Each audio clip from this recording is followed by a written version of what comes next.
Welcome. This is our fourth installment of the Mars Project. Yay! I am so happy to announce our first speaker. Our first speaker is a good friend of ours and has helped our club numerous times.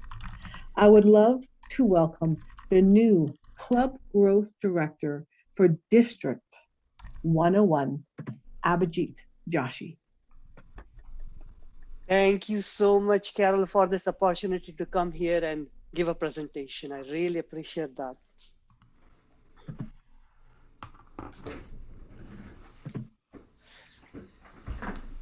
The title of my today's workshop is 3 Secrets of Membership Retention.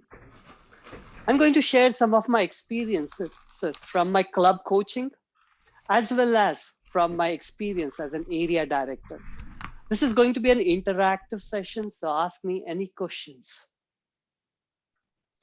So here's the agenda for today. The first thing we'll start with why. Why do we need to worry about membership retention? Second, what is the reality? The third thing, the 3 secrets which can help us to retain our members.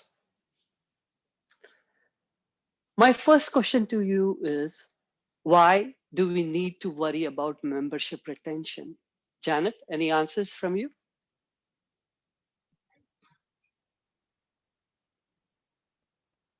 I was distracted. I have a glass of water. You'll have to repeat. Yes. Why do we have to worry about membership retention?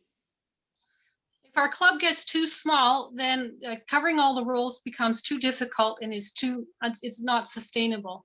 So there's a kind of an ideal group size where everyone gets the most out of it. Everyone has something to do, but it's not overwhelming. I truly agree with that.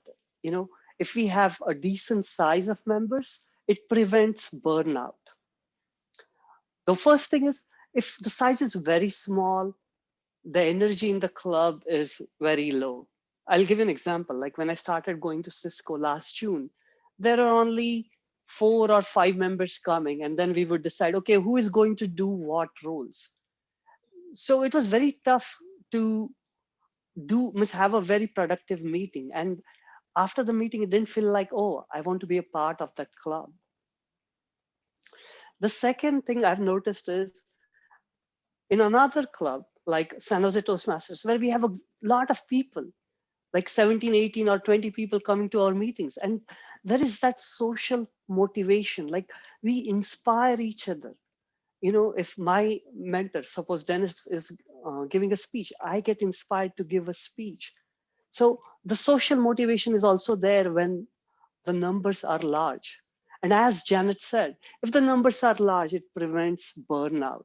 So that's why we need to worry about membership retention. I want to talk about the reality in Toastmasters. Does anyone know how much is the attrition in Toastmasters per year? Any ballpark numbers? In Toastmasters, nearly the retention is only 55%. So the attrition of members is 45%. We are losing 45%. The one thing I'll tell you, it's very hard to get new members because, like, suppose if we have to get new members, we have to have an open house. We have to follow up with them. There is a lot of work that is needed. But the best thing we can do is we can slow down the attrition. If we slow down the attrition, that is the easiest path rather than getting the new members. And we can slow down the attrition by following these 3 universal truths, which a lot of people know about it. I want to share one by one, these 3 secrets. The secret number 1 is having a strong mentorship program in the club. If we have a strong mentorship program, as Janet was talking about just before the meeting started, she said, in a club, if there is strong relationships, it inspires us to go. And that's what happens. If the club has really good mentorship, it creates that support system. And that makes it worthwhile for members to go to the club. The best thing I like about it is develops camaraderie. Like in my home club and speak. Initially, we didn't had a strong mentorship program. What I was able to do is, since most of the officers were not regular, I was able to pair the new members with the senior members. And it created a very tightly knit group. And that really helped the club because the connection between the members was very strong. As I said before, if there is the camaraderie, it builds relationships. And if you see, if there is a relationship in the club, the members don't want to leave. They want to be a part of it. I was reading a lot of testimonials of various Toastmasters. There were a few people who wanted to leave, but their friends at the club, they were missing those friends and they came back. So these relationships in the club matters. When we have a strong mentorship program, we can really understand what a member is looking for. And if we understand what they're looking for, and if we can give them, that creates a massive opportunity for a growth opportunity for members. They're getting a value from the club. If I'm getting a value from the club, then I want to be a part of it. As I told before, if you have a strong mentorship, it builds strong camaraderie relationship, and we have a strong connection. And the connection really helps because at the end of it, we as humans want to belong. And the only way we can belong somewhere is if we have a connection. And connection creates the support. It's all interrelated. All these things are interrelated. And if I know I'm going to be supported in the club, I want to be a part of it. Secret number 2, quality meetings. Michelle, what do you think should be included in quality meetings? You're muted, Michelle.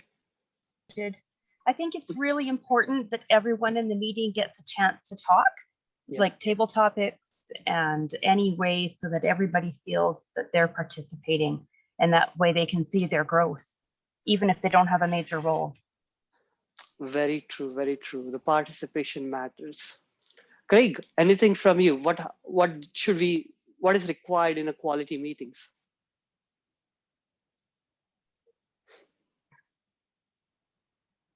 Well organized and well planned out.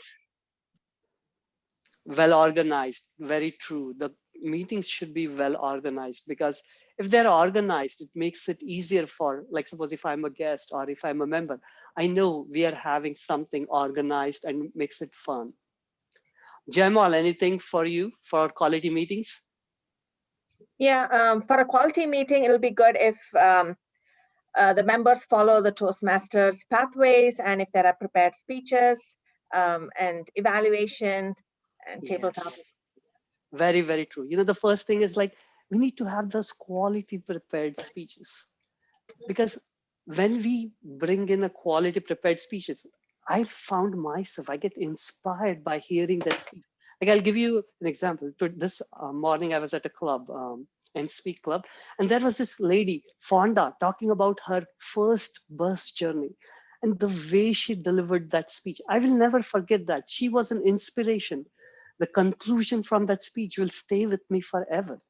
So these are the things that matters, like quality prepared speech. The second thing is we also need to have quality evaluations, because we want everyone to grow.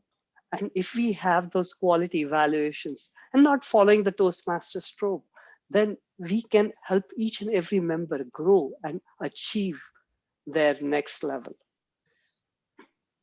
Some other things which are important is creating a safe and supportive environment. Toastmasters is a place where if we feel safe, we get more inspired to speak our mind. When I go to clubs in different countries, like especially India, people are sometimes very afraid to speak their mind. And I feel sad that, oh, why can't we create that safe space for people to just speak their mind? It can make a big difference, because if you have a safe space, it aids more connection with the members. This is one thing which I'm learning from San Jose Toastmasters, is having a recognition. If you recognize the members when they complete their levels, it goes a long way. Craig, do you recognize your members in your club when they complete their levels? Yes, we do. Yeah, that really helps, because I've seen this is something which I want to follow in my home club. We don't recognize members when they complete their levels. This added motivation really helps.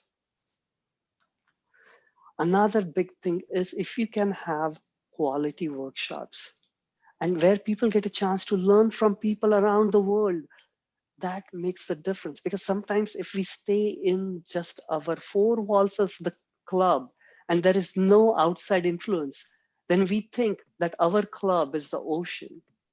And the reality is there are so many things we can learn from people around the world. And this is something which I've learned in last 1 year. We have organized over more than 40 or 50 workshops. And we have people coming as far from Nigeria and really sharing their experiences. And it was very helpful for members to learn about things. And finally, another important secret is having fun.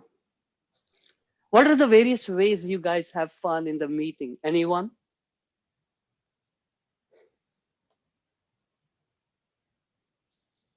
A lot of times, Average, we'll have like a joke or a thought for the evening.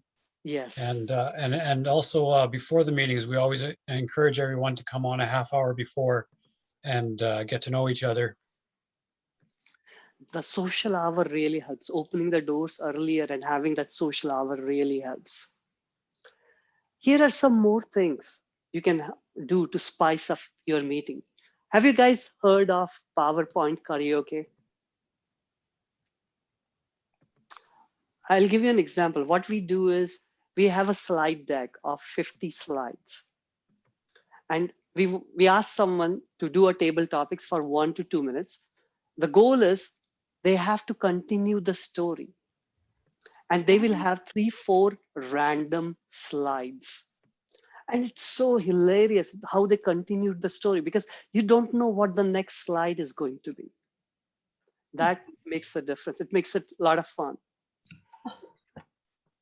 At Dennis, in San Jose Toastmasters, Dennis, you do lightning slides, right? What is lightning slides, Dennis?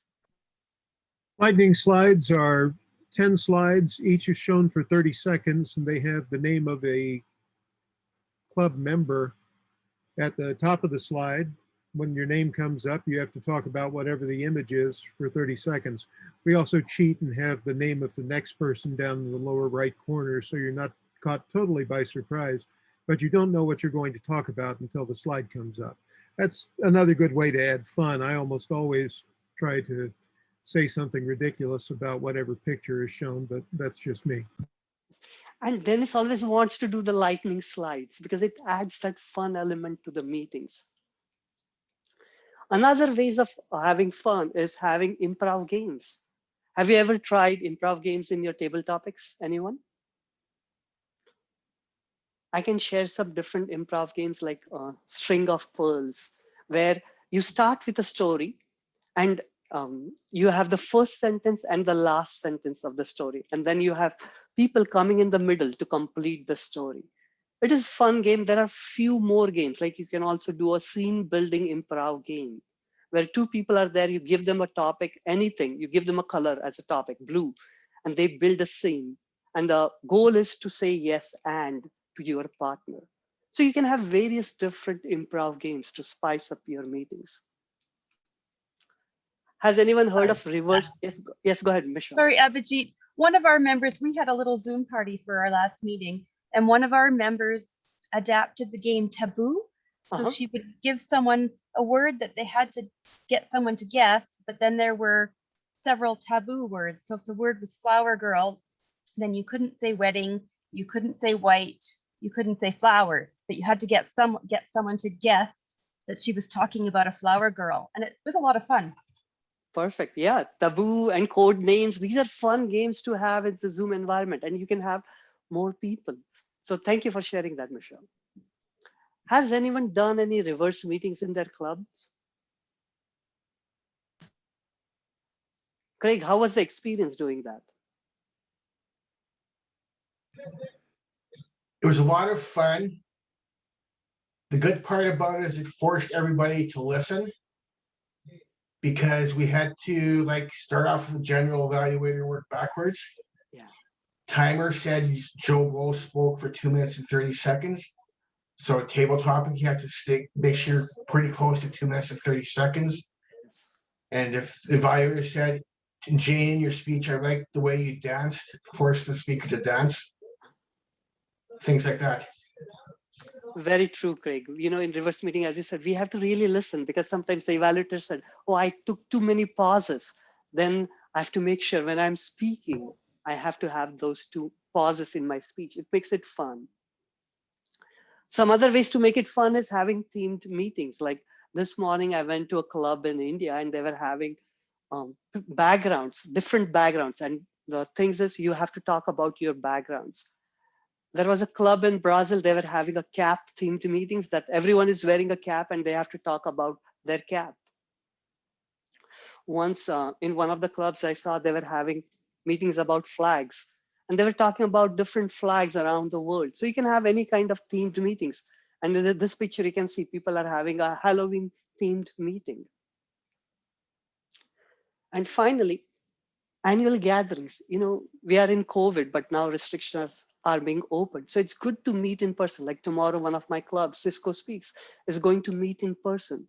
When you have these kinds of annual gatherings, it really helps to make the connection with the members and make those relationships stronger, which helps in member retention.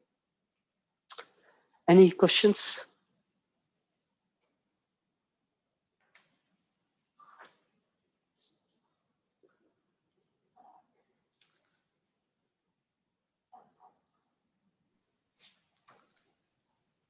Diane, anyone, any questions, anything? Yes, Michelle, go ahead.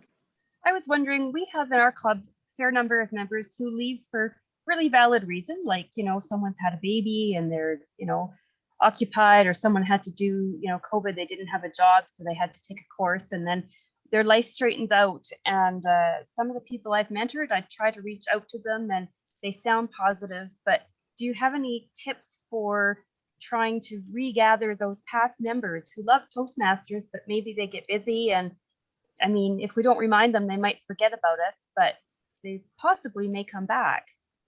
Very true, Michelle. That's why, you know, it's very helpful to keep connected with them. And the way some clubs do it is they have a monthly newsletter where they put pictures of what things has happened in the club and share with not just members, but also the old members. That helps the connection. And when the circumstances are right, they can come back to the club.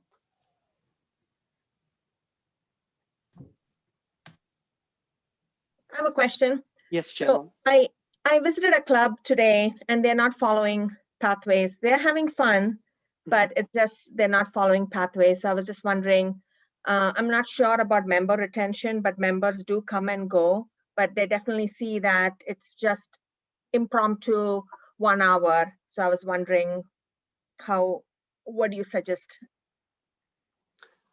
One thing I'll say is pathways is Toastmasters. Without pathways, you know, it becomes a social club.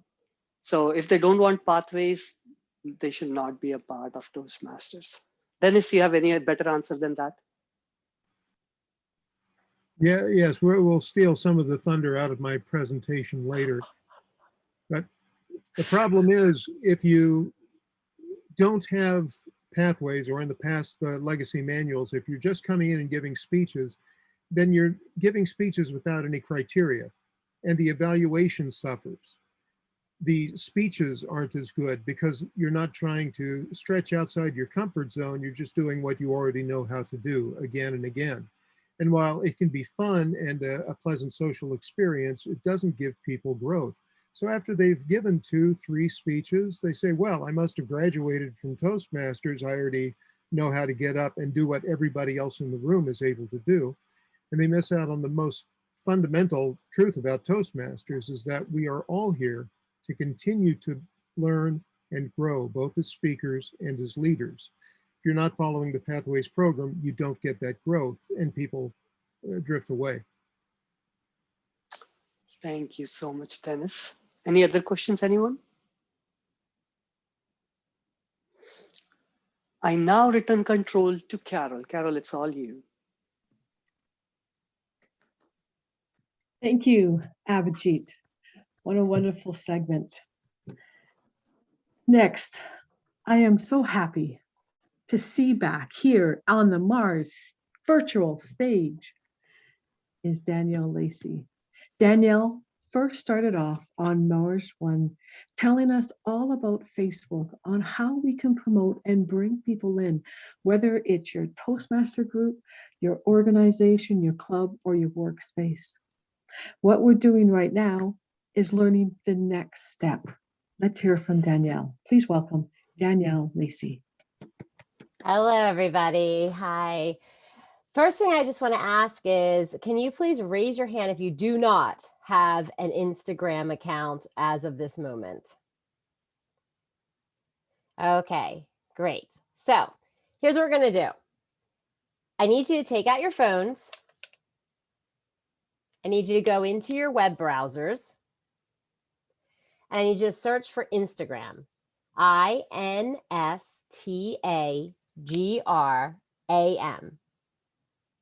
Once you find the Instagram app, I need you just to download it onto your phone. It literally takes a couple minutes to do this. You're going to click on the app and then hit install and install again. And if you have any issues doing this, just contact me later. I'll totally walk you through the process. And once it prompts you to, I want you to create an account login name, whatever you believe that login name should be, whether it be your business, your personal, whatever you're doing, a hobby, maybe you're doing cooking with Carol, whatever you want to do, you want to start that Instagram account.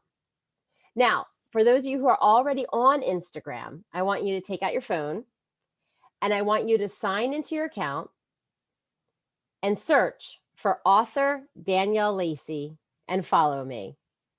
I promise I'll follow you back. Now I want you to stay on your Instagrams, and as I'm talking to you, you can keep doing your thing and logging in and getting registered. And I'll tell you a story. 8 months ago, I was a nobody on Instagram. I am dead serious. That's why I'm talking to you about this today, because I'm coming from a place of serious experience. 450 fans or followers, whatever they are.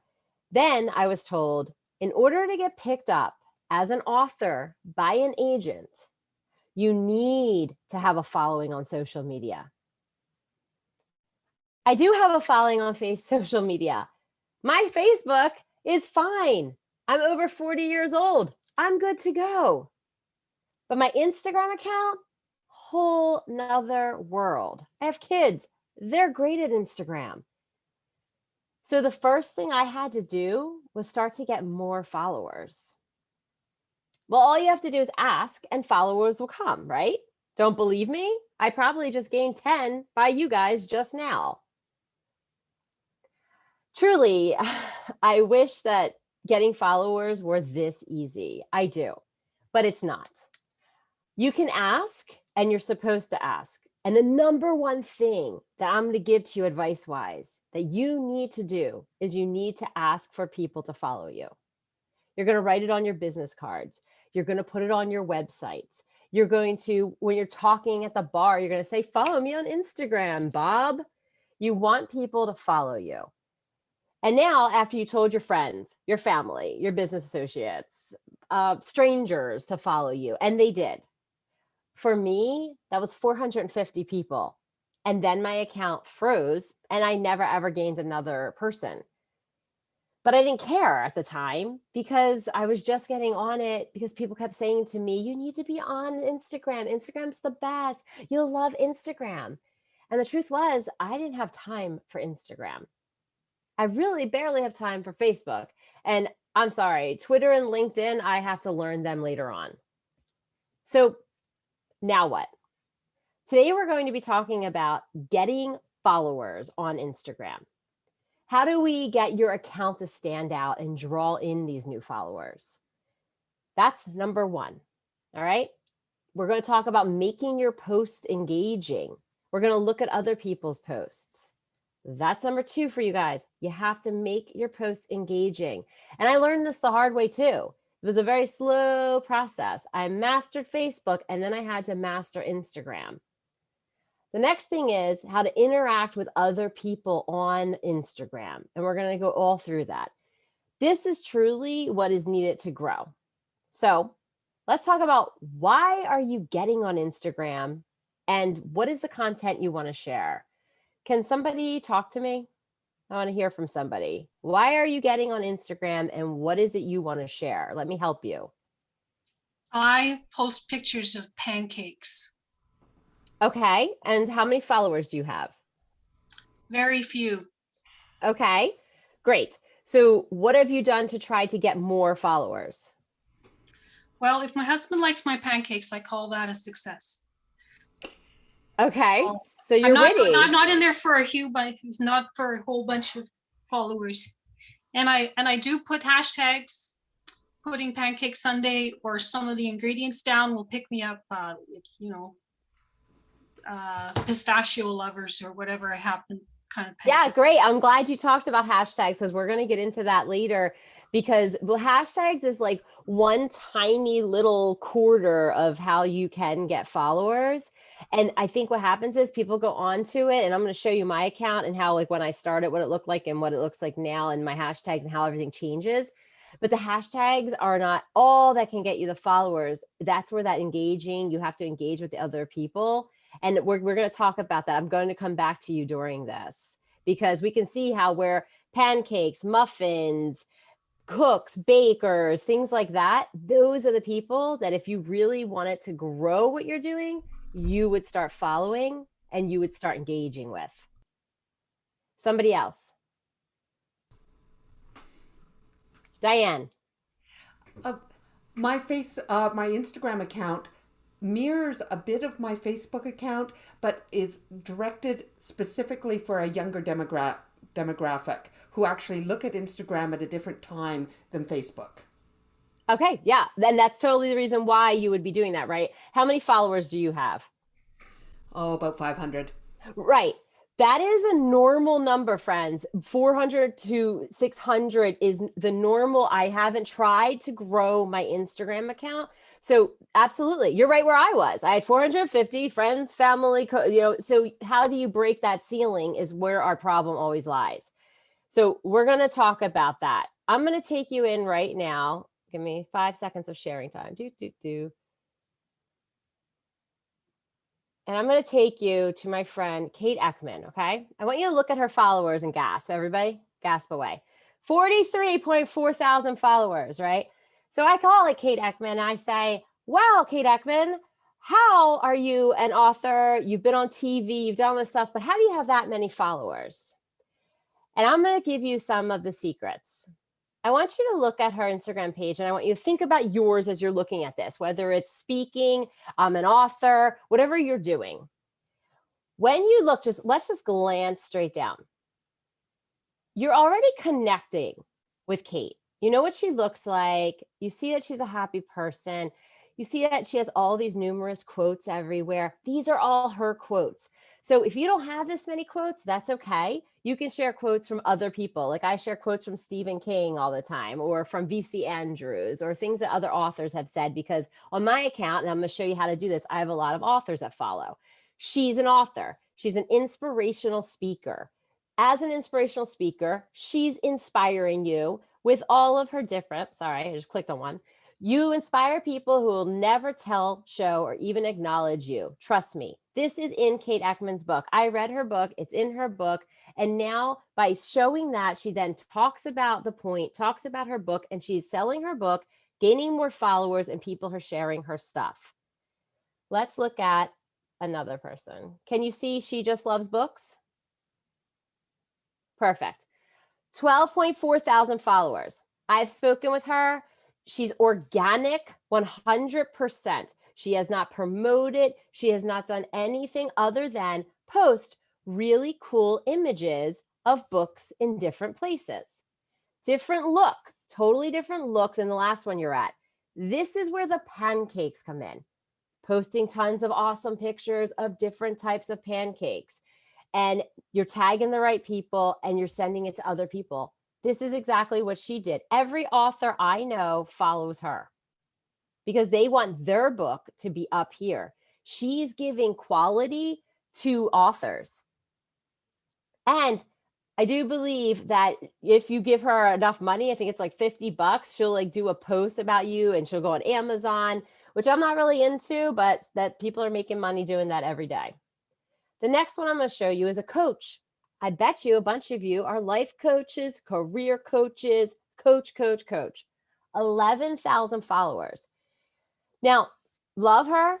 She's not overdoing it. There's nothing over the top of the world. There's nothing here that like everybody in this room couldn't do. She's got quotes from different people. She writes it down. She does her own little squares. You guys can all do the same type of squares. And as you go through, she's just giving out quotes, giving out information. Every once in a while, she'll sprinkle in what she's got going on and what she's doing. Now I'm going to take you to my account. There you go. All right. I do it a little bit differently. I have, again, 5,230 followers, of which I have gained all but 450 in the last 8 months. I put my nose to the grind and just figured out how to do Instagram. What I have learned from doing Instagram, first off, is the posting. I don't want you to try to grow your social media until you have at least 10 really cool posts. So if you are just signing on today with me and you just got onto Instagram, I want you to have 10 posts. And here's why. Look at the picture. What do you see? 9 posts.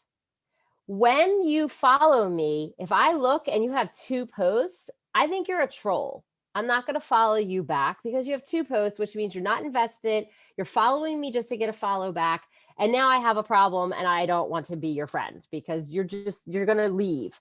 So as you go through, you want that 10th picture because they'll see the 9 and the 10th one can be up here sometimes.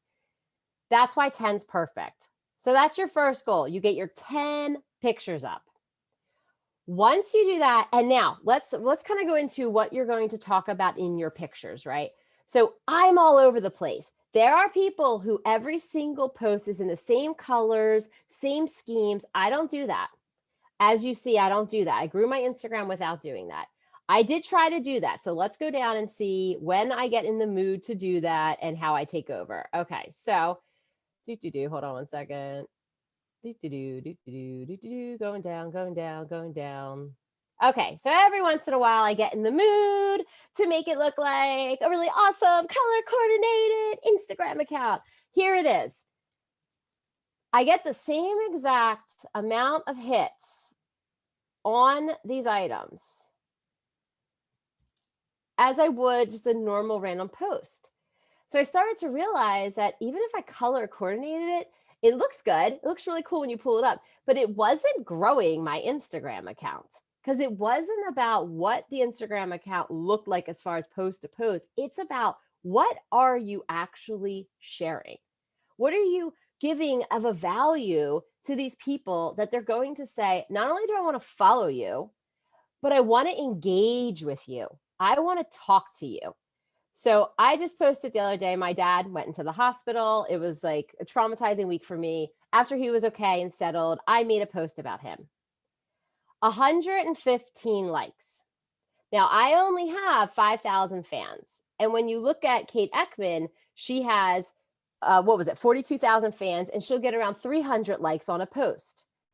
So connecting emotionally and saying, this is who I really am. This is my real life. This is my child graduating. This is my dad who's sick in the hospital and I am waiting to make sure he's okay. This is my dog. When you do that and you interact with your followers, this is what's going to keep your followers. Now, how do you get more followers? You have your 10 posts up, just like what I did here. And look, today I posted, oh, it's the strawberry moon tonight. I don't know if where you're at, but in New Jersey, tonight there's a strawberry moon. If you can see it wherever you are, go outside and look for it. So I posted that. I was excited about that. You know, I got 36 people. They're excited too. Posted a picture of me. When you post a picture of yourself, you'll get the most hits. So 61 hits. I posted this like an hour ago. My Stephen King, he didn't get many hits, but that's okay. He gets them on his site. Now, you want to grow your Instagram. So I'm going to go up here and I'm going to type in author because I'm an author and I want to get some more authors to be my friends. So I click on author, author Rebecca comes up. I follow her. I'm going to do what you see everywhere is steal her followers. 14. I'm going to practice stealing her followers because watch this. Now I'm looking down at hers. Pretty Little Book Reviews. I'm an author. I want to follow them. SS Books. Book reviewer. I want to be friends with her.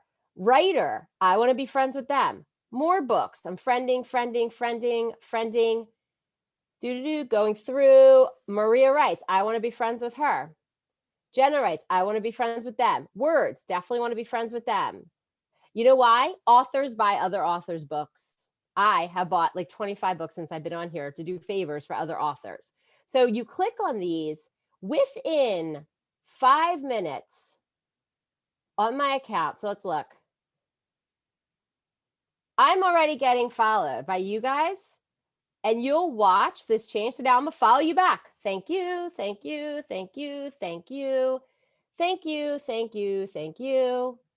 Now you guys have all just become at the top of a list on me of following me. So if somebody's following me, they're now going to click on you because they're going to want to see what you're doing.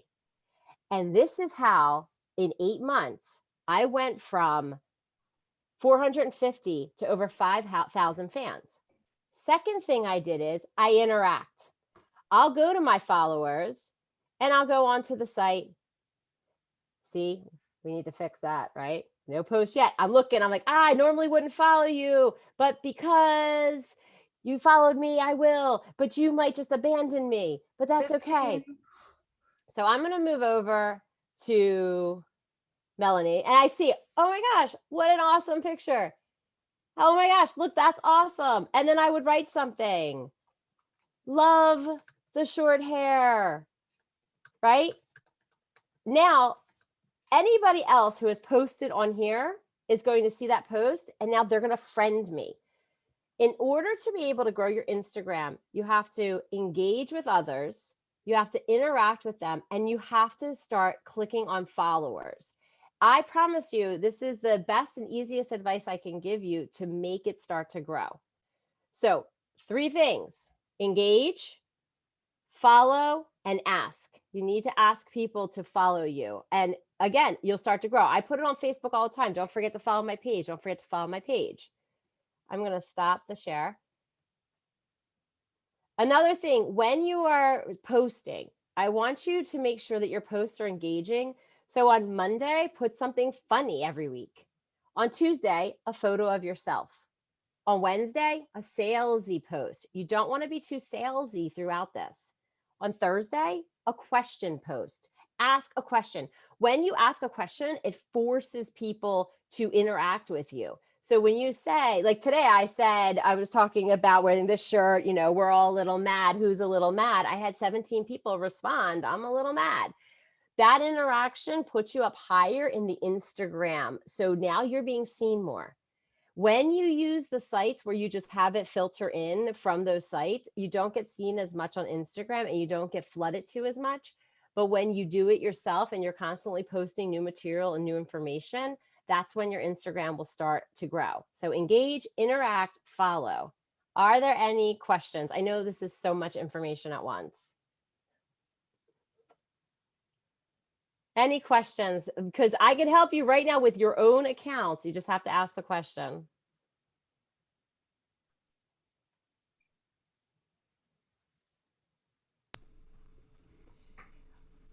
thank you for this, because I am still unsure of Instagram, and this has been the step forward. What is the difference between story and post? So when you go, so this is another thing I do. So let me just real quick show you this. So when I go on to their accounts, and I'm just going to go to Kate because I know that I'll be able to find something really quickly. So I love Kate Ekman. I'm going to go here, and on my phone, you cannot do this on here. I can't share this to my story on the computer. You have to be on your phone to share it. When you share it onto your story, it gets seen and it keeps coming up over and over and over again. Everybody should make sure that their story is flooded. Mine isn't. I've been terrible in the last week. My story has nothing. You shouldn't allow that to happen. If your story always has different pictures, and what you want to do is share from other people, when you share those stories onto yours, they see that you shared it. They then thank you. Then other people see that you shared someone's work. Then they come to you and say, will you share this? Will you share that? Will you help me out with this? And again, another stepping stone to growing your Instagram. Good question. Does that help you? So that's which is the one that you see flowing by all the time, and then what do you call it? That's your stories. That's my story. That's your stories. And you can put like 20 things up on your story. So like I said, you share, your friend wrote something funny, you share that onto your story. And it's just simple on your phone. It's so simple. I don't know why they make it so difficult on the internet to do it, but on your phone, you just share it directly. It goes right to your story. And when you're in there, look up top, there's a bar and it tells you all the cute things you can add to it, like puppy dogs barking and things like that, that draw more attention to your story. Yeah, music and fun stuff. Yeah, totally. And I'll check out your stuff, and you could be in contact with me. Just send me a message and be like, check out my story. And I'll go look at your story and just be like, no, really, that's great. Or why don't you add this or that, depending on what your business is. I lied. I do not have what I thought I did on Instagram, by the way. It's hard. It's me. Exactly. It's hard. It's, not having a gazillion fans makes sense unless you're fighting for fans. Now, just so y'all know, you can pay for fans. I did do that with one of the businesses I was helping because they wanted me to. Don't do it. Don't do it. It was a huge mistake for the company. I had to delete a lot of them. They were just names that you couldn't even read. You knew that you paid for them. Don't do it. Don't be tempted, because I'm telling you, this organic approach that I'm teaching you, I was taught it. It's working. I'm still going for it. I think by the time I get to January, I'm going to have 10,000 followers. And that's when I'm going to hit the agent with my new book. So if that's your goal, thank you. If that's your goal, this is what you want to do. Go ahead, Michelle. This is a really dumb question, but I don't really understand how hashtags work. Great. So let's talk about that real quick. Okay. So when you do your hashtags, I want you to make sure that when you look up the hashtags, that you're looking for things that don't have over 10,000. Okay. So there's numbers next to it. So if it says 50,000, you're lost. You're never going to be seen. 10,000 and less, 5,000 is perfect. Under 5,000, it's like, who's going on to see those hashtags? But if you're between that 5,000, 10,000 sweet spot, when you hashtag, and sometimes I hashtag things that are ridiculous, like author's life, because there's 50,000, but it's what I'm doing. So I just do it. I know it's not gonna get me anything, but then I'll hashtag that one with 10,000 that says like authors love heart. And then that's the 10,000. And all of a sudden I will notice, because I hashtagged that certain thing, that like all of a sudden I have new fans that just showed up and they're helping me out. Okay. So it sends it to other people with that hashtag. It goes to that hashtag page. So then when somebody else hashtags that, if you click on a hashtag, it shows up onto the hashtags, and you can actually follow hashtags. I follow like cute little puppy world hashtags. I love puppies. So. Thanks. And you can't ever go wrong with sharing puppies, kittens, horses, like that stuff. Every time I do that, I get like another like 200 likes, and I'm sharing it, Yeah. Janet. And my pancake hashtag finds me pancake lovers every time. Every time, because you're putting out useful information that they want to be a part of. And so for you, I told you, I want you to go up and look at donut lovers. Boom, friend everybody who likes donut lovers hashtag. So when you go into a hashtag, you type in the hashtag and you go into the hashtag, then you see all the people who love that hashtag or are using that hashtag, you friend them. That's that stealing other people's followers, but it works and it makes sense and it's willing, and you're giving to them and they're giving to you and you're both receiving value. Does anybody have any other questions? And again, send me an email with like a list. I'll just send you back what my response is. And everybody grows their Instagram accounts, their Facebook accounts, all of their accounts differently. By next year, I'll be able to help you with LinkedIn because I have to learn that next. So by the end of this summer, come September, I will be a master at LinkedIn. But it takes a while to learn it. So if you can learn from somebody who can just give you hints without killing yourself, buying books, Instagram for dummies, things like that, this will really help you out. And the algorithm changes all the time. So what I'm teaching you right this second might not be what you should do in a year. But right now, this is what is working for the Instagrammers.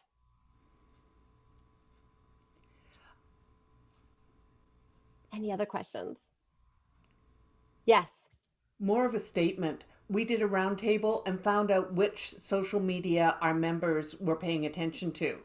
And many clubs have gone onto Facebook. That was the minimum. That was the least number of people in our club. Most of them were Instagram, a lot of LinkedIn.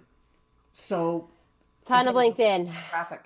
Friends, if you own a business, LinkedIn is your next step. I'm sorry to say it because like for me, I'm like, why would I learn LinkedIn? I have to learn LinkedIn. And for authors, Twitter. I have to learn Twitter. And it's okay. It's just a new stepping stone and it's easy. Once we kind of roll into it and we learn like the next steps, it's easy to get there, but the process is maddening. And I have friends that are in social media who've taught me these steps, who said, let me make it easier for you. And I'm literally just giving you their information saying, this is how to make it easier for you.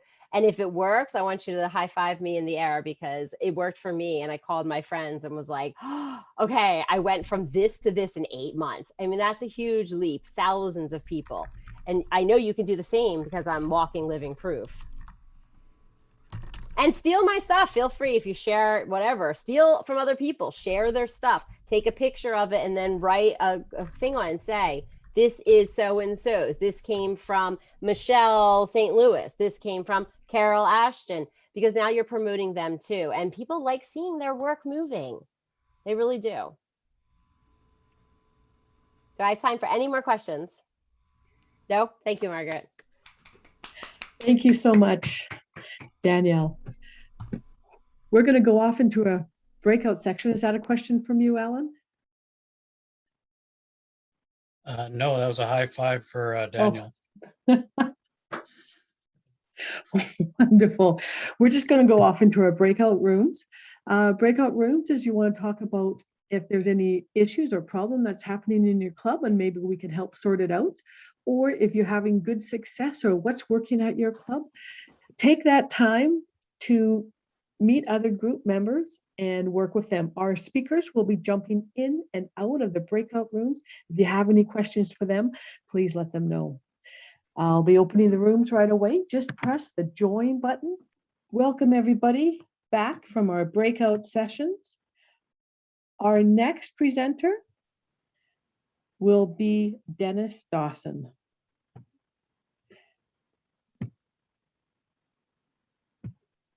Dennis is a distinguished Toastmaster, a past district governor with 14 years experience. He is a district champion in the humorous, tall tales, and evaluation speech contest. He also volunteers, I bet you can guess it, as Santa Claus in Christmas in the Park in San Jose, California. Please welcome Double DTM, Dennis Dawson. Thank you, Carol. So let me get a sense. Is this primarily people who are having trouble keeping up their membership and are looking for ideas, or is it primarily people who need to help other people keep up their membership? You can shout out. This is kind of a chat. some of both, huh? We want Little our bit of club to both. grow. For us, it's a former, Dennis. So you're looking to build your membership. Yeah. Okay.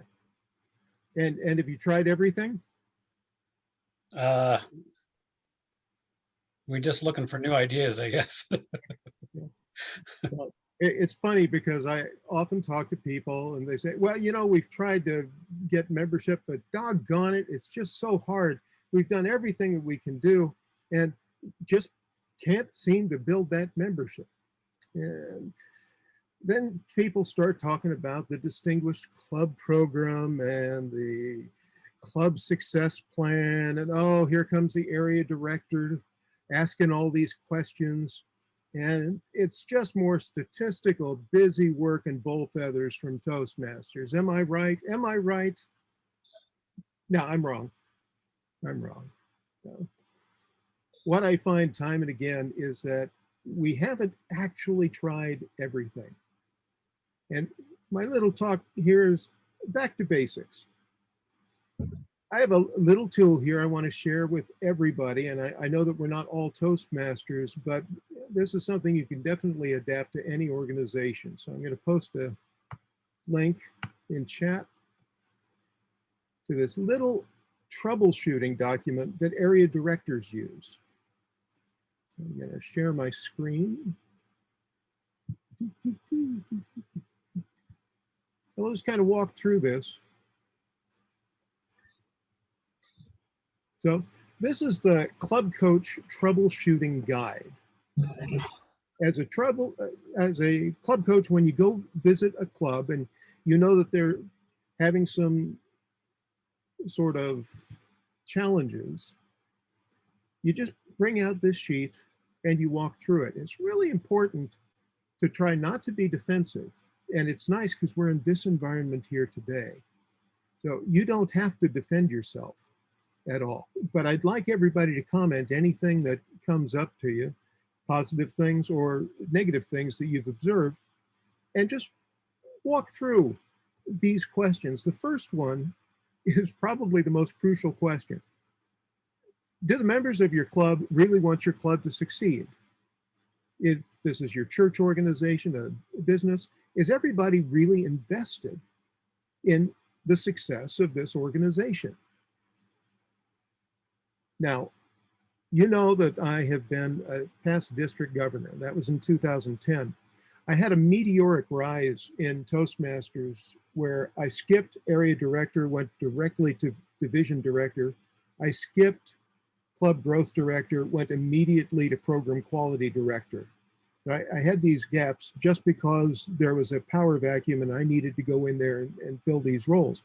So I didn't get to be an area director until this past year. One of the clubs in my area got a 1 on that very first question. They didn't care whether they would succeed or fail. That was a club that actually needed to die. How can I say that? How would we want a club to go away? Well, this club had not submitted an educational award in 5 years. None. When I went to visit the club, it was a bunch of old grandpa type people telling stories about their youth, and then the evaluations they would get were, oh, you're so funny every single time, Mort. We really enjoy hearing that same story that you told last week. Anybody visiting the club would say, Toastmasters, what is this? I thought you were going to teach me public speaking and leadership skills. I didn't think I was going to come listen to Grandpa talk about his chickens. And so they might visit, they might even sign up, give 1 or 2 speeches and say, wow, I've learned everything I can from Toastmasters. I'm going to quit at that point. And then they go off into the world and they say, yeah, I did Toastmasters. It was kind of fun, but I picked it up really quickly and then I didn't need it anymore. And that's the word of mouth we get out there. So this is why it's really important to have good quality clubs and maintain the quality of the clubs, maintain the quality of any organization's experience throughout. And you cannot go into a club and tell them, I'm going to save you I'm going to bring you from the depths of despair into the joy if they don't want to be a better club. So hopefully everybody's going to score 5. Are the members of the club willing to work together to make it happen? One of the problems this particular club had was that there were 2 DTMs, they were a married couple, who had come into that club to save it. And instead of saving it, what they did was zombify it and put their ideas in, run the club the way they thought it should be run, and not according to Toastmasters standards. That's how it lost its quality, and that's how the club eventually folded. So you have to have people who are willing to work together, not strong personalities who are going to dictate how things are done, and not people who are running off in 15 directions, but people who are going to come together and decide that they're going to work on particular areas of importance. Now, when you get together with a group, you can talk about matters of fact, matters of opinion, or matters of policy. So as you get together with your officer groups, don't argue about facts. If you don't have the fact in hand, go out and get the facts. Don't argue about opinions, because in the course of an officers meeting, you're never going to get anybody to change their opinion about something. All discussion should be about number 3, that's policy. Given the time, money, and resources we have available to us today, what are we going to do this week, this month, to build membership in the club? And people will have different opinions, but if you can agree on a policy, then you can actually work together to implement that policy. If it fails, you can try something else. But until you come together and figure out what you're going to do with your time, money, and resources, all you're doing is talking. You're not going to see any growth. And you have to be able to work together to make that happen. Your meeting place. There are clubs in District 57 that have been in dire straits as long as I've been a Toastmaster. So 14 years ago, they were talking about the struggles they have in maintaining their membership. They always seem to just barely hang on.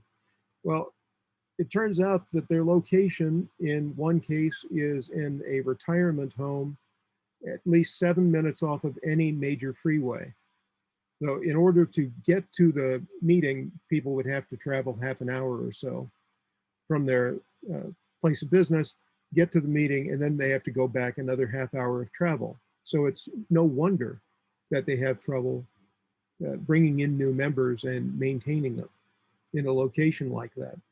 Now, we're fortunate right now in that you can visit any club anywhere in the world. And with hybrid clubs, that's going to change. That means also that the idea of community has changed in Toastmasters. We used to think of a community as being anybody within a mile of a McDonald's, right? There's 10,000 people within a mile of the McDonald's, so you start a club in that area, you've got plenty of people to sign up. Well, now you need 7 billion people to decide that 20 of them share an interest. You could have a Toastmasters club about quilting, about wine. We just started one in District 57. It's all about wine and growing grapes and stepping on the grapes and whatever you have to do to make a good bottle of wine. So you can build these communities. If your club is struggling right at the moment because people were unwilling to come into the Zoom Toastmasters environment, that's fine. Build another community. Invite people into your club to talk about areas of particular interest.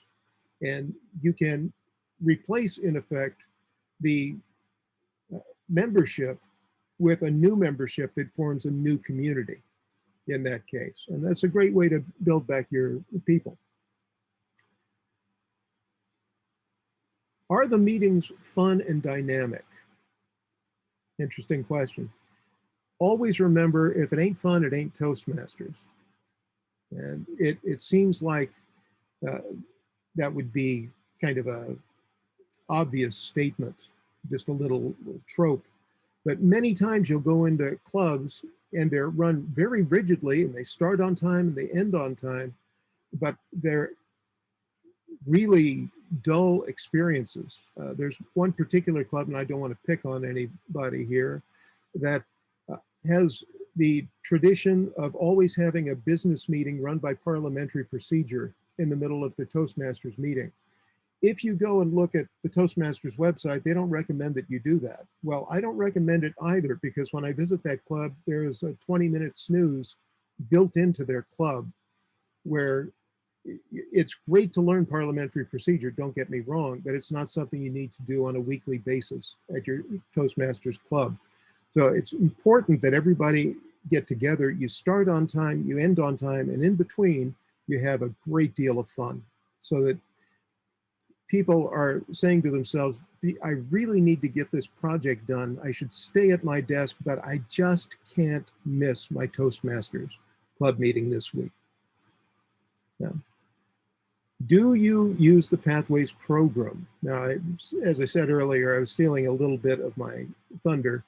Here it's saying you need to speak from the manuals. This is an old set of questions. Okay, it goes back to the legacy manuals, but it's still valid. For exactly the reasons I said, if you're not working from the Pathways program, there's no criteria for the evaluations. The evaluations suffer, the speeches suffer. People aren't making progress, so they have no way of marking how they're improving through the program. Now, the old legacy program had the Competent Communicator Manual.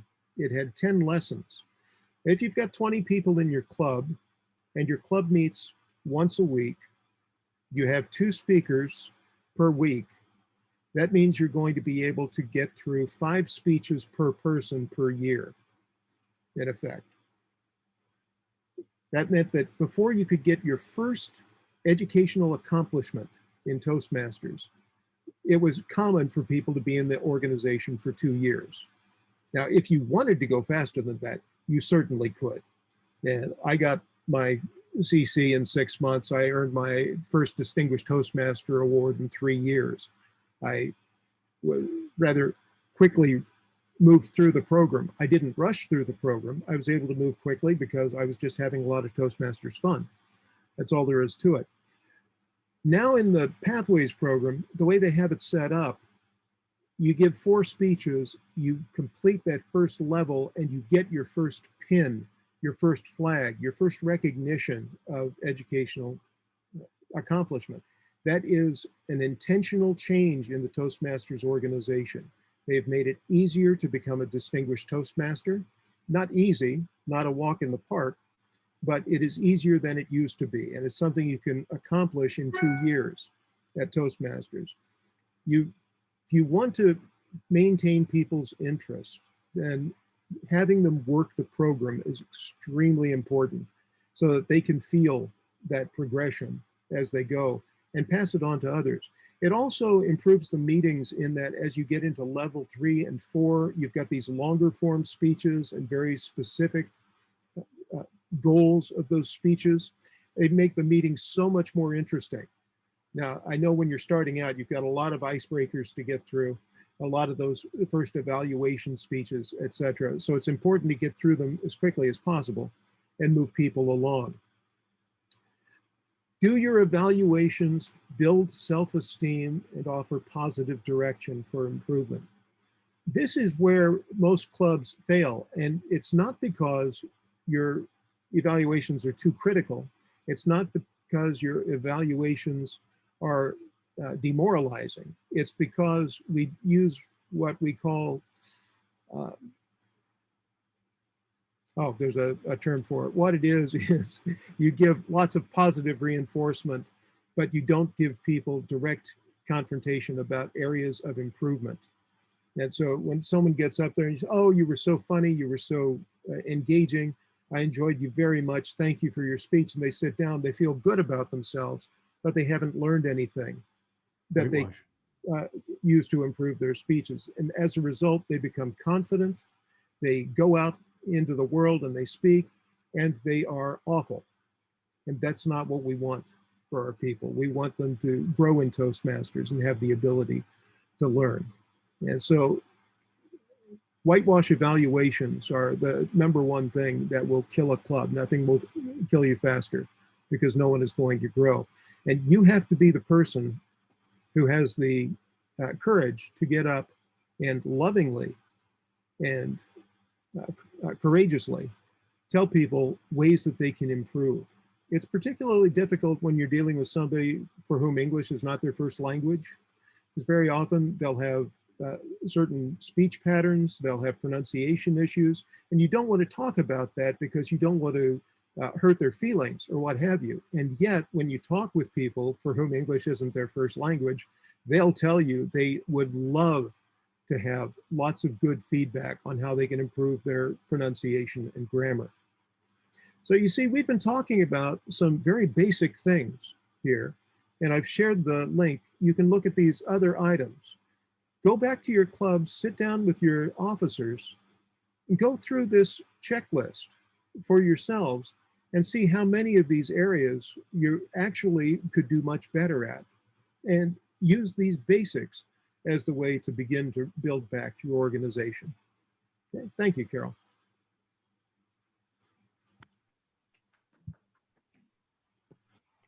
Thank you, Dennis.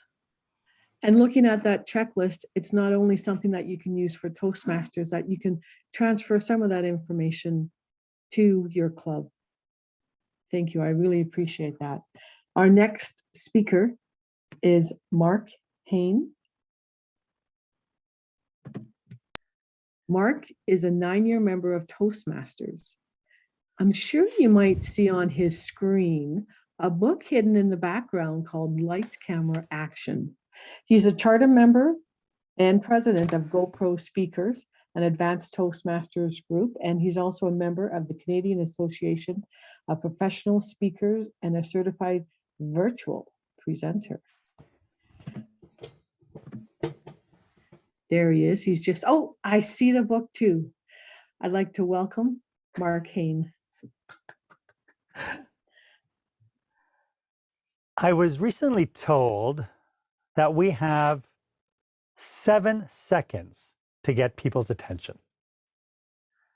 But how long does it take to make an impression? Rhetorical question. Have you ever gone someplace, a store, a restaurant, and instantly felt like the place was sketchy? There are really 3 subtle clues that when you go into a business, you can pretty much figure out that they're kind of sketchy. The girl behind the cash counter, when you walk in, looks up from her smartphone for a split second, sees you come in the door and gets right back to her smartphone. The place looks like nobody has cared for it in ages. And the cockroaches, well, they've all gathered on the back table to play poker, and one of them looks up at you as you walk in the door and says, "Hey, mister, close the door." We instantly know it, right? The minute you walk into a sketchy environment, you just know it. And if you read my book, which, you know, the majority of you have not, I tell a story of a trip that I made to a donaire shop in Edmonton. Now, the sign on the window boasted that they served the best donaire in Edmonton, the best.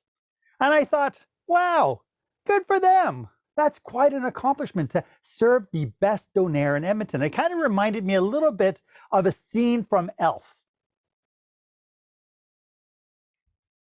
Oops. And, oh, I'm sorry, I have the wrong video playing here.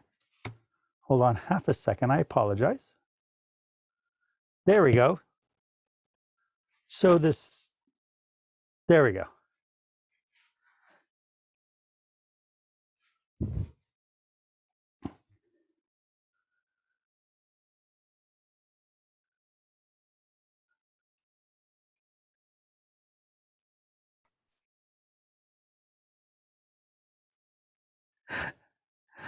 No sound.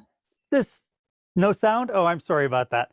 The idea was that, you know, there's a sign that says the world's best cup of coffee, just like I saw the best donaire in Edmonton. And I thought, okay, you know what? It's 2 o'clock in the afternoon on a Thursday. I was craving a donaire. I hadn't eaten lunch, and I thought, I'll give it a try. And I walked into the restaurant and I looked around and instantly got that feeling. There was nothing about the environment that made it sound like it was going to be the best donaire in Edmonton.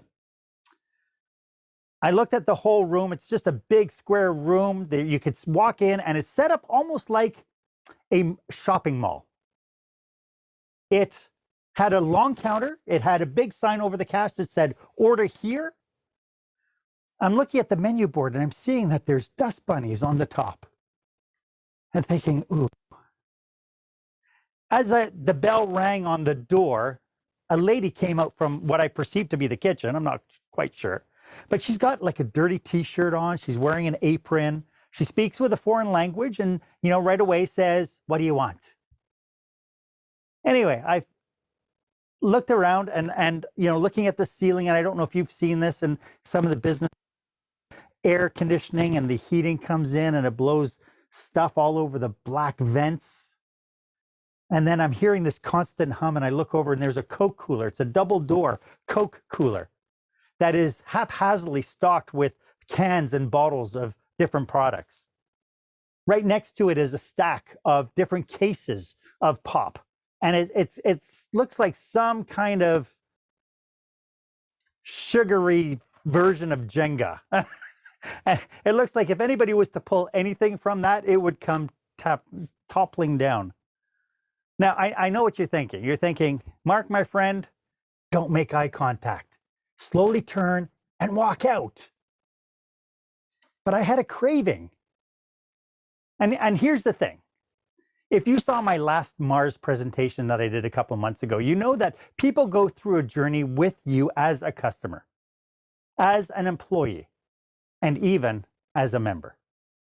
And the journey is really specific. And so if you haven't seen it, go ahead and go onto YouTube and watch that episode, because it gives you the questions you need to ask and the needs you need to fulfill at each step of their journey. But have you ever stopped to ask yourself why you feel what you feel when you make buying decisions? Through each step of any buying journey, we all have what I like to call experience expectation. Anytime you do something, you go anywhere, or deal with people, you have an expectation as to what the experience will be like. Even right now, you have an expectation that this will be a valuable use of your time. I have the expectation that you're here with an open mind, willing to participate in today's exploration, and that you'll laugh at my jokes. So try not to disappoint, okay?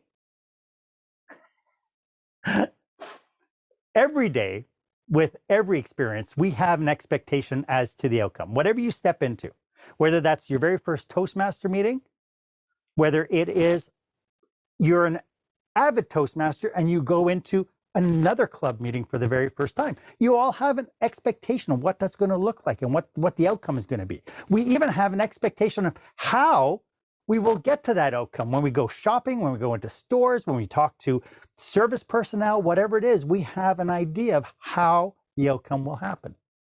And that is, unless, of course, it's your first time.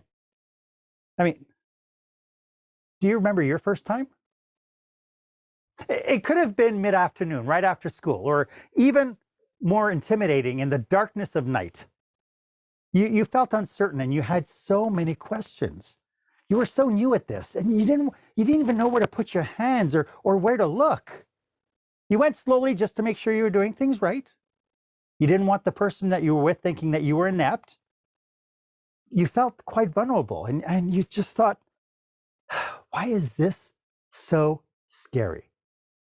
If you were lucky, you were with somebody who had much more experience than you, someone who could guide you and reassure you that everything would be okay and that you could do this. Who knew that learning how to drive would be so darn complicated? But you learned, and as you developed your confidence, you created new expectations. Now, whenever you get behind the wheel of a car, you expect that the car will start, that you'll get to your destination safely, and that everything will work as it should. From now on, though, whenever you get behind the wheel, maybe you'll remember what you were really thinking when you attended this session today. Oh, behave. Now, I have to tell you, the donair actually was really good. The lady knew how to cut the meat. She dressed the pita the way I liked it, and she had this real skill of being able to package it in this tight little bundle. It was delicious.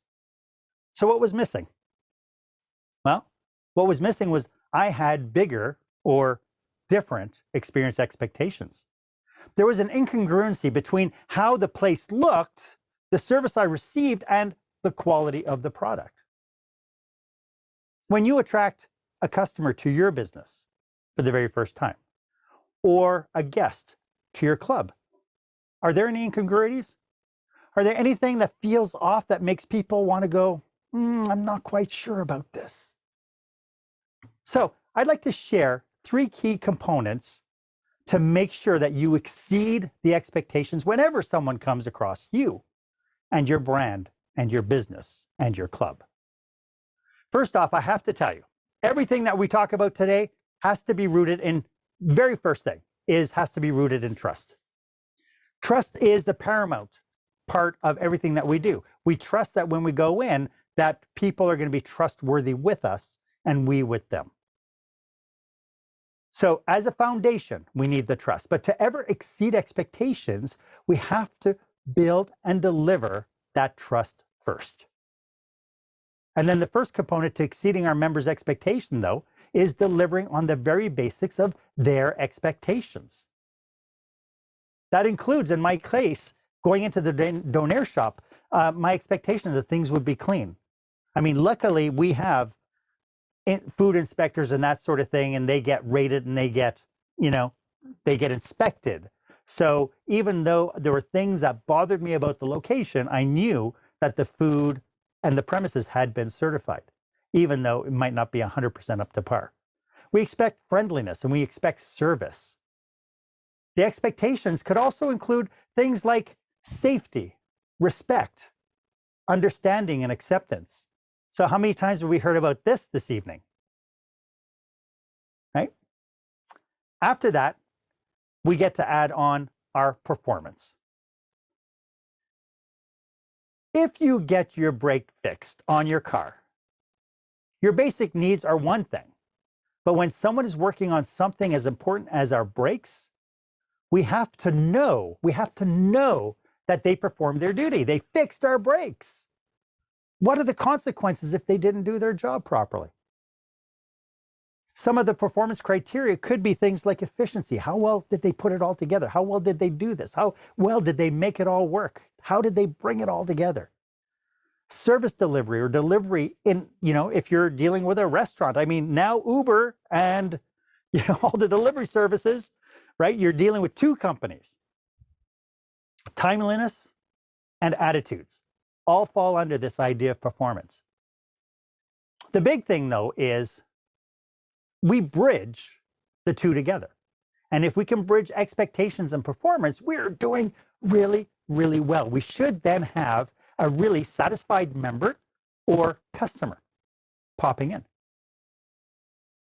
But now we are only fulfilling basic experience expectations. This is just the basics. To really catapult the satisfaction level and exceed the experience expectation, we have to add one more component. So let me ask you, what makes a good meal a great meal? What makes good service great service? What makes a good mechanic into a great mechanic? And really, at the end of the day, and I tell this to people all the time, all we have to do is we just have to care just a little bit. This is the big differentiator. This is the big differentiator. Whenever you've gone anywhere, wherever you had this level of caring added to the basic expectations, they were able to take it to the next level. This is where we bring in love, passion, attention to what we do. This is where our true values show through and where we get to live our why. When it comes to your members, this is where you show consideration, appreciation, and recognition. And not only recognition just because they managed to accomplish something, just recognition for being a member. This is where you take the time to exude kindness and generosity to the benefit of other people. This is the time when, above all else, you deliver your promise in spades. But here's the thing. If we're not authentic, if we're just putting on an act, then it's all for nothing. And the one thing about the graph, and I hope you have me up in speaker view and not in gallery view, because you probably can't see the graphic very well. But if you were to look on the graphic, if you were to have expectations and caring, really at the end of it, you're going to not have a satisfied customer.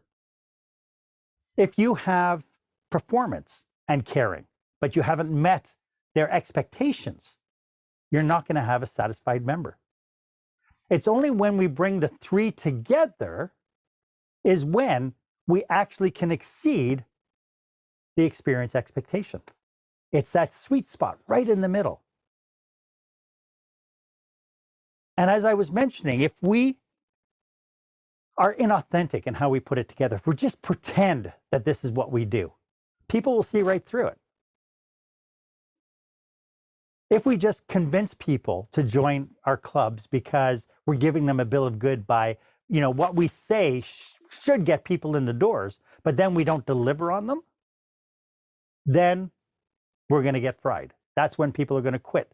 That's when, if you ever look on online reviews and social media, this is where companies are getting fried, because those kinds of inputs, they're fraught with results of unfulfilled expectations and broken promises. Like, I hope this is of value to you. I hope that this is something that kind of puts it into a perspective that you can use and take back to your clubs. To get started with, I would thoroughly encourage you to look at the expectations of your customer, which of course is the members. I'd sit down with your club members and say, what are the expectations, and are we filling them? And then take a look at the performance and your promise. Are you delivering on the promise that you're putting through? And then, of course, brainstorm with your team all the ways that you can bring sincere, authentic caring into the mix. How can you push it forward to the next level by exuding just a little bit of care?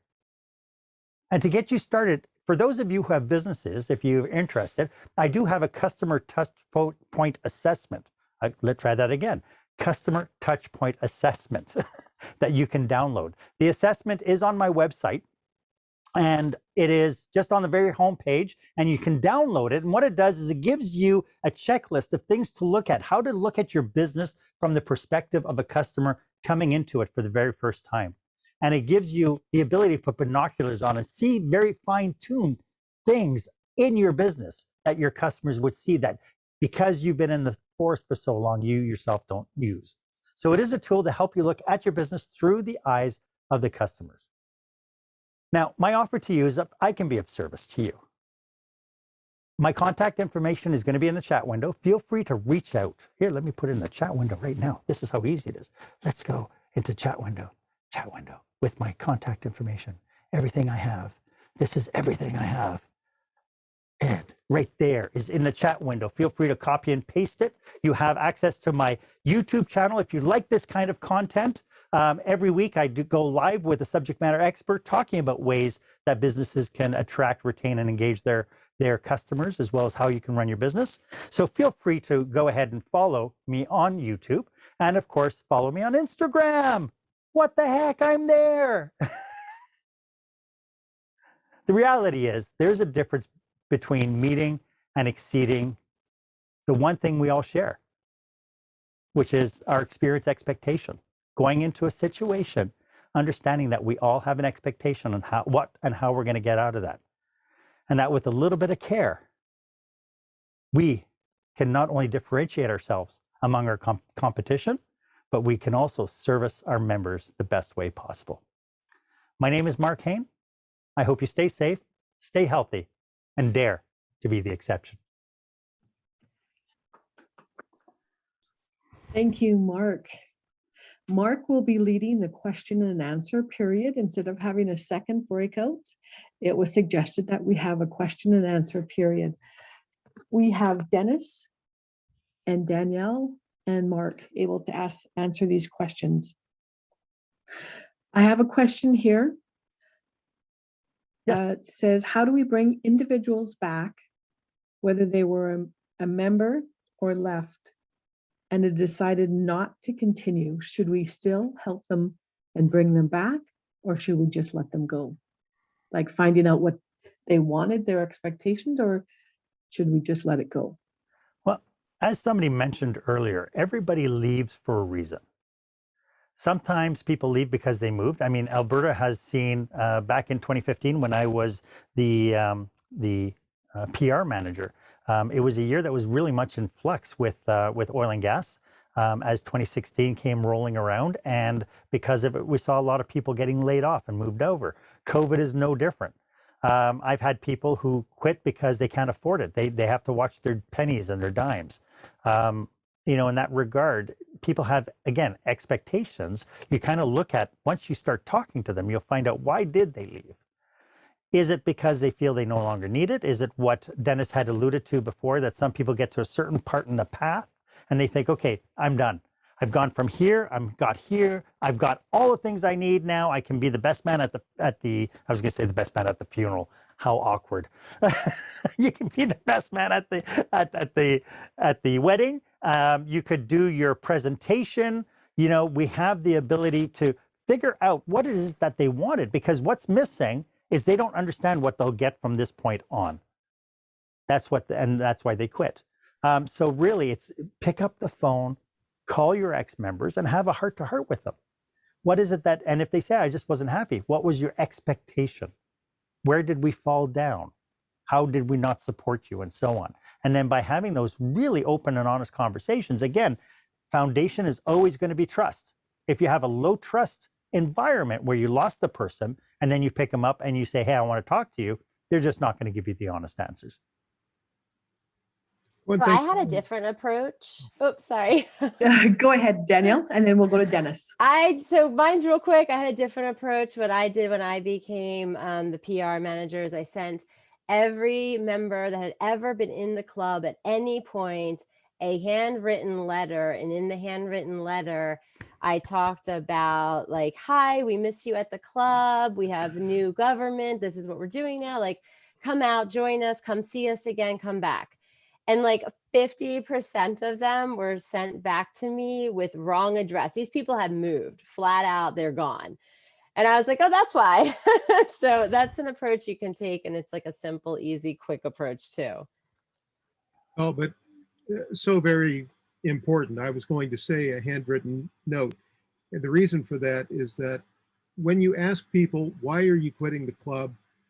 80% of the time, they're going to say, oh, I just don't have time. So you anticipate that. You always say, you know, I understand it's a real time commitment here at Toastmasters. What else though?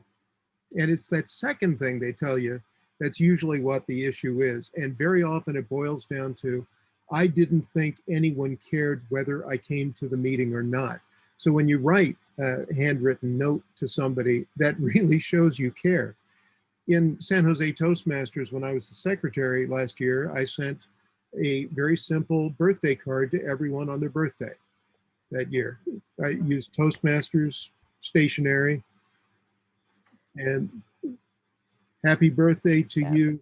You are an inspiration to members of the club for a specific reason, something specific to you that shows I recognized what you did in the club.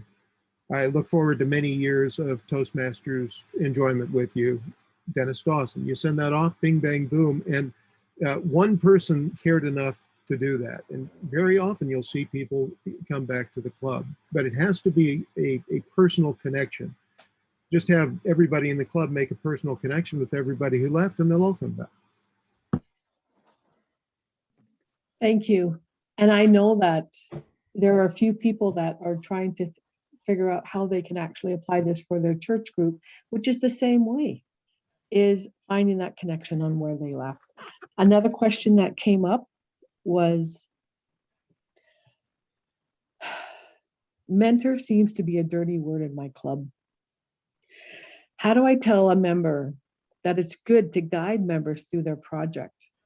How do I get them to accept being a mentor or to have a mentor? And please they don't like the word to be called a mentor. How can I help? Dennis. So number one, if you don't want to call it mentor, call it buddy. Anybody can be a buddy. And the buddy is just somebody who pays attention to whether or not you're coming to the meetings.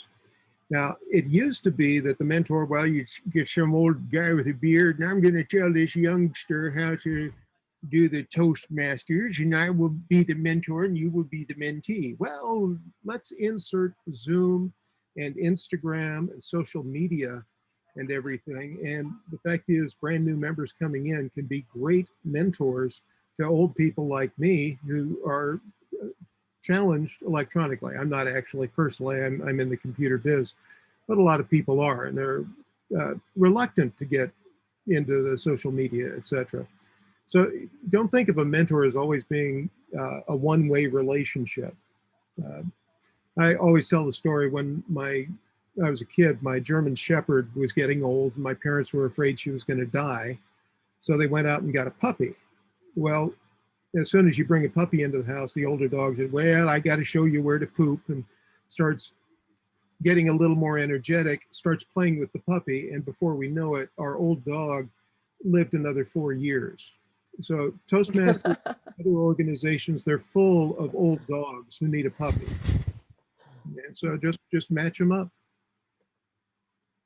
I find it crazy that people don't love their mentors. I love my mentor, Gary. He's like so fabulous. I love him. And I mentor Monica, and I love Monica. And like, because of our mentoring program, and I love being a mentor. I was really excited when I finally could be a mentor. So I don't understand when people don't like it. So maybe enthusiastic people who love Toastmasters should be the mentors. Because if you're putting people who are kind of like half in, half out, they're going to stink at being the mentor. Like, I'm like, why weren't you at the meeting? We should be at the meetings together. You didn't do your speech today. I'm like holding my kid responsible, you know? So, and my mentor held me responsible, Gary, and Gary's awesome. So I don't know, love your mentors. Let me come talk to your club. I'll make them love mentors. How's that? It brings to mind that every high performer on the planet, take a look at every high performing athlete on the planet has a coach. If Michael Jordan didn't need a coach, if he was that perfect that he didn't need a coach, then there'd be something spectacularly different, because you can't see the label from inside the bottle. If your purpose is that you want to take Toastmasters and you want to make yourself better as a professional, make yourself better as a communicator, make yourself better with whichever realm you entered it in the first place, then having somebody to coach you and to mentor you and to help be that point of contact for you when you're unsure, when you're full of doubt, when you're second guessing yourself, or when the negative self-talk comes in and overwrites you, that mentor is there to help you shake your head.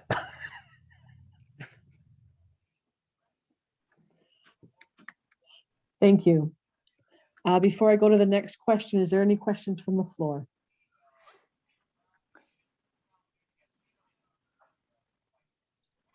Okay, our next question here that I was sent by people viewing our YouTube videos was actually an unusual one. They're actually having a lot of people. They're having so many people that they don't have any speech time. They're having so many people that they're all new. They're a lot, 80% are under a year. That the people who have experience are labeled and stuck in a certain position because they have that experience. This person is asking, how can I help? What can I do to help the other people get more experience while not losing the ones who have the experience? I have a few that are over 2 years and the group is so new. Who would like to go first? I'd say send the experienced people, ask them to step to the side and let the other people who are newer start to come up, and ask them to start going to other clubs. So my club always has one speech opening. Somebody always drops out the last minute. So if you are in line with other clubs and you talk to those clubs and say like, hey, I have a problem, we have too many, can I start sharing? Hey, they might become a member of your club too. And now we've just doubled everything, which is fabulous. So I think that's what we would need to do to make that a better situation. We don't have that problem. That's a great problem. You can always tell them. Dennis Dawson was speaking, and he said that anybody who stays in an officer role for very long is stealing the opportunity from others to learn from performing that role. And also, they're probably getting a little stagnant in that role. Do you feel that way? Because really in Toastmasters, and there we go. So in Toastmasters, the idea is to give everybody an opportunity to grow. And it also brings in new ideas and new energy to the club to change officers. So one of the things built into my officer training and what I share with the officers in my club is on day one, July 1st, the first thing you do is identify who your replacement is going to be and start working with them. And this is something that you can do in any organization.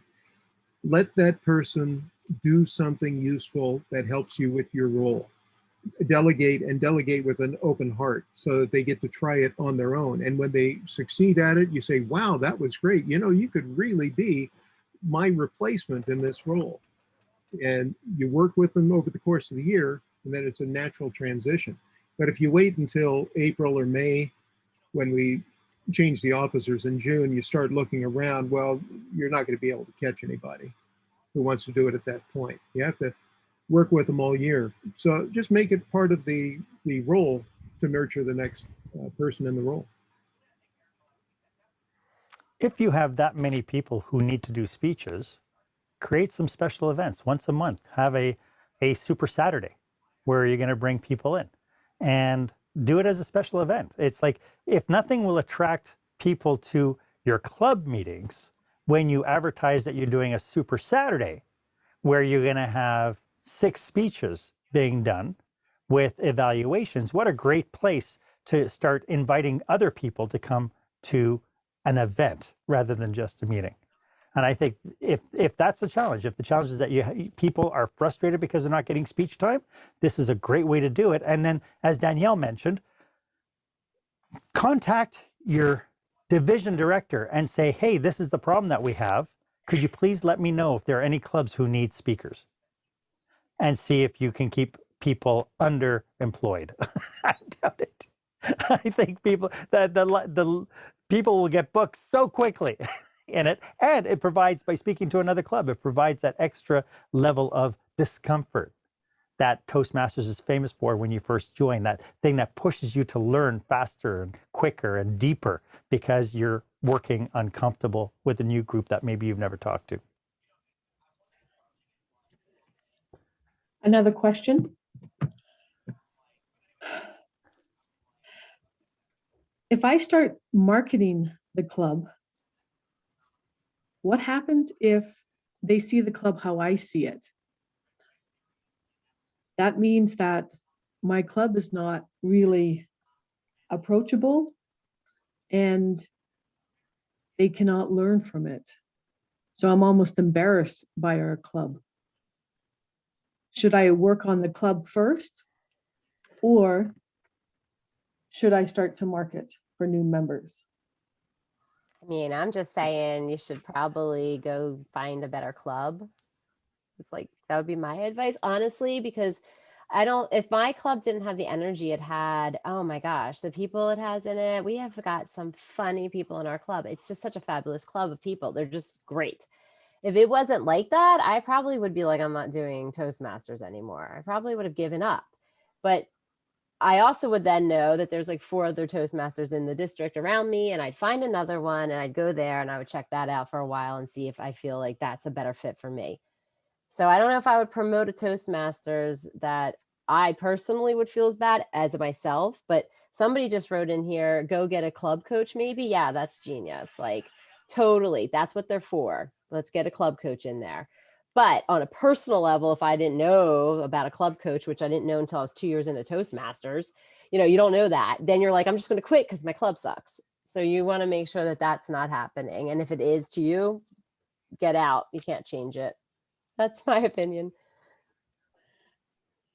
Dennis, Mark? Here's the rhetorical riddle there. How often do you have to have a great meeting if you want people to join your club? So a lot of clubs will say, hey, we're going to have an open house and we're going to get the best speaker we can. We're going to give the best evaluations we can. Then people will join the club.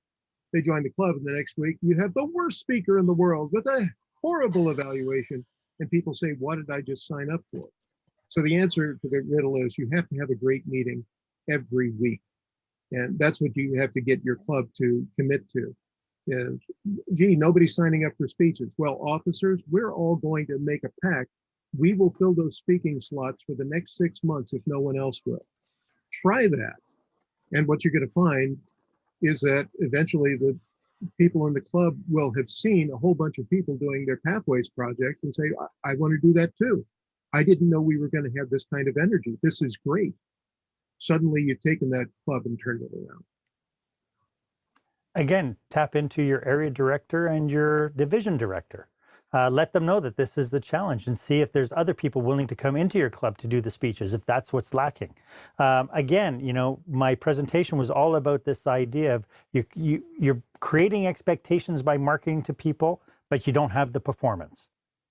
So it doesn't matter what you do. If your club is not performing, then you're selling a bad bill of goods and you're not going to keep people. You're not going to, you'll bring them in. Maybe they come in out of curiosity and you know, maybe you even warm up your whole membership base by saying, we got two guests coming today. Let's really rock it today. But then 2 weeks down the line, 3 weeks down the line, it goes to the same mundane stuff that you're not proud to publicize. You're not proud to support. Then it's time to do something about that. And so first step number one is I would sit down with your membership, sit down with your direct board first and say, guys, how important is this club to you? And get buy-in from that point. And then once you do that, do it with your members and figure out, you know, this is the direction that we're going right now. And you might lose some people. Keep in mind that once you're in a mode of complacency, you might lose some people. And so some people might come to you and go, if you do this, then I quit. The big question is what is this member costing you right now in membership? So that's just my 2 cents worth. Again, the foundation has got to be trust. And notice that Mark just answered 2 questions that there. We've got too many speakers. We don't have anybody who wants to speak. Bingo. Wonderful. Is there any questions from the floor before I ask the next one? These were sent to Wetaskiwin Windmaster's account. Questions about membership. Did somebody have a question? No? Okay. So Carol, I can absolutely talk to your what you just messaged me if you want. Wonderful. I would love to ask Mark about, he was at a club that had an open house, and I'd love him to tell everybody about being prepared. Mark? We decided, so I'm a big event guy, and so I was working with a club. I was the area governor at the time, and I was working with a club, and they were struggling to get new members in, really struggling. They had a core group of 5 or 6 people who are old guard, and by old guard, I mean they've been members for 10 to 15 years. And they just lost gumption to it. And they were lucky enough to get this one gentleman in who was gung-ho. He saw the potential of what Toastmasters is. He had toured around to other clubs and saw how they were running meetings and so on. And he came to me and he said, Mark, I really want to do something. Could you help? And so what we did was we created an open house and we listed it and advertised it like a seminar. And I was booked in as the keynote speaker. So we had two or three smaller speeches, but then I did a 45-minute keynote for them. And so we went to the press. So all the local press had it. So it's a smaller community. So we advertised it in their community and 2 other adjacent communities. We went on the radio, local radio station, to talk about this event. And we ended up getting 17 guests in. We had to take all the tables out and create theater style seating so everybody would have seats. 17 guests came in. At break time, all the members went to the break room, leaving all the guests all by themselves. I saw Dennis just had a coronary. Take it a step further, there was no mechanism to get their contact information. So they came to the seminar, all 17 left, not one person joined. We did all this effort, all this planning, all this thing to get people in. And one of the recommendations from that point on, I said to every club, yes, you have a VP of membership who's responsible for the first guest. You better know who's responsible for the second, third, fourth, fifth, and sixth guest, and make sure that you have people assigned throughout your board to make absolutely sure you got somebody sitting next to them. But yeah, it was the big lesson on that was everybody like, yeah, Dennis, that's exactly how I felt when I went, what the heck is this? And you put your finger right on it. Who is responsible for knowing how to properly fill out the membership form and bring in a new member? The answer, every member in the club. So the vice president of membership should have a speech assignment one day where they get up and they say, let me explain to everybody how to fill out the form. You remember this, you filled it out before. And let me tell you how to collect dues, because it's a little tricky. You get that into the club's mentality that anybody in the club is ready to sign people up. And the one reason people don't join is don't get asked. They don't get asked. That's exactly right. So any guest, 3 questions. What did you think of the meeting? Do you have any questions about Toastmasters? Would you like to join our club today? Yeah. And I will add an extra question in there is, do you see, from what you saw today, do you see value in this program that would help you? Because the minute they turn around and go, oh my God, yeah, you have them. Danielle? I don't think I have anything to say on this matter. I don't know. I think they covered everything that I could possibly say. Okay, this is the last question that I received, because a lot of it has already been talked about and a lot of duplicate questions. That I hear that you should always have value-added meetings or value-added events. How do I always make sure there's value added in a meeting? Over deliver.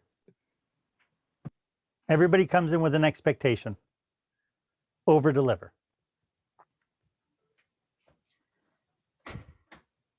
Is that not concrete enough? I just go in happy. I mean, I guess you're only responsible for your own self when you walk into that meeting. So I'm like cheerful as anything when I walk into the meetings. Well, I can't wait till we walk back into a meeting again. So I've been on Zoom all the time. So I'm just always happy when I see everybody. And I think that like that happiness is contagious. And then all of a sudden I start noticing that like another girl started coming out of her shell a little bit. And then this guy, Jeff, was like, since you've been here, these people are coming out of their shell. And I'm like, I know nobody was talking to each other. And I feel uncomfortable not talking. So I'm going to talk. And now everybody talks to each other and everyone's friends, and we're adding on our friends. And I just think if that one person takes that energy, and instead of waiting for somebody else to change what they're doing, you become exactly that. And that's what I do. So if I want people to be talking and I want engaging and fun, I just make it fun, engaging, and talking. I want everybody to give Danielle a high five. Everybody give Danielle a high five. Thanks. Dennis, anything to add? Well, Danielle makes a really good point. The important thing to remember is that happiness is a choice. Yes. You can see people who are happy in the middle of a dump, and you can see people who are miserable in the middle of a beautiful flowery field. It's all about attitude. It's all about bringing your joy into the meeting. And so one of the things you can do to ensure quality, we at San Jose Toastmasters, both because we always have at least 20 people attending the meeting, so we want to give everybody a speaking role we can, we have an invocation and we have a thought of the day. And so there's usually some nugget that you can take away, and it's nice to hear the variety of different philosophical ideas that people pull in. In general, if you want people to give valuable speeches that have great content, you just have to reward that behavior. And when someone gives a great speech, you, as the president of the club, as the vice president of education, point out that I really learned something today. I really appreciate that you brought that thought to us. I hope that everybody took away from that it's important for you when you speak to give the same kind of thought and the same kind of energy to the speeches that you give. And when the tide rises, all boats float. That's what we're looking for. Yeah, and to that point, again, there's lots of resources in the area and in the division where you should be able to do educational component each, like pick twice a month and just do education where people are going to learn some skills from somebody else that doesn't require them to sit down and write their speech. Toastmasters has a swack of really good educational content that you could bring in to help them move themselves, not only as Toastmasters, but move themselves professionally and conquer the reason why they joined. Are you referring to the Better Speaker, the Leadership Excellence, and the Successful Club series? Yep. It used to be that you got credit for your educational awards from doing those. You don't anymore, and so they're not touted as much as they should be. But they're free. You download them from the Toastmasters website, and they're valuable. Oh yeah, really good stuff. Yeah. And I just learned something new. Anybody else? Anybody else? Anybody else? Yeah. Okay. I had no idea what you guys were talking about, and I was like, wonderful. Yeah, definitely look up the Better Speaker series, and then it's Dennis. What is the leadership one? Leadership Excellence. Leadership Excellence. So they're in packages, and each one is set to be delivered in about 15 minutes, and they're really focused on certain things. So one could be on overcoming the fear, stage fright. Another one could be, I'm trying to remember what they all are. Goodness. I just did one for Camrose a couple of months ago. Anyway, how to start a speech, how to finish a speech, right? So there's all these different focused educationals that could be delivered that are really, really powerful. Yeah, the Successful Club series has keeping the commitment, signing up new members, running an efficient meeting, all kinds of different topics. What's great about these things, they're scripted, they have slides. You go ahead, and I encourage you to use the slides. A lot of people just try to forget them, but no, use the slides. But the whole idea is that you tell your personal anecdotes about what you've observed and what you've learned, interspersed with the script, because the scripts are maybe 5 minutes of material, and you fill in the other 10 minutes with your personal anecdotes and stories. Wonderful.